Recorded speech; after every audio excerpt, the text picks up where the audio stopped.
सगळ्यांना विनंती करतो की या ठिकाणी आपल्याला श्रद्धांजली अर्पण करायची आहे। काँग्रेस पक्षातर्फे हे आज आंदोलन शूर बंगला येथे होत आहे।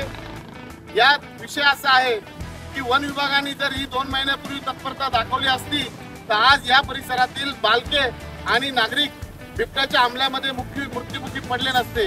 पण हा निष्कर्षपणा आणि निष्काळजीपणा या अधिकाऱ्यांचा या ठिकाणी दिसून येत आहे। याचं या ठिकाणी आंदोलन आम्ही युवक काँग्रेस आणि काँग्रेस कमिटीतर्फे सगळे मिळून करत आहोत। आमच्या मागण्या आहे की या परिसरात वन विभागाची छावणी झाली पाहिजे, कुटुंबाला न्याय मिळून त्यांना आर्थिक मदत झाली पाहिजे। त्याचप्रमाणे मदतीसोबत यापुढे अशी घटना होणार नाही याची काळजी वन विभागाने घेतली पाहिजे आणि जर ती घटना घडली तर तात्काळ त्या ठिकाणी मदत झाली पाहिजे। जो कोणी प्राण्यांच्या आणि बिबट्याच्या हल्ल्यामध्ये जखमी होईल त्या कुटुंबाला उपचाराकरता लगेच 1 लाख रुपये मदत उपचाराकरता वन विभागाने दिली पाहिजे। या सगळ्या गोष्टी करता आम्ही या ठिकाणी वन विभागाला निवेदन देणार आहे। त्यांचे अधिकारी या ठिकाणी आलेले आहे। त्यापूर्वी आपण 1-2 मिनिटे या ठिकाणी सगळेजण उभे राहून या ठिकाणी श्रद्धांजली अर्पण करणार आहोत। आणि जवळपास 3 मृत्युमुखी पडले।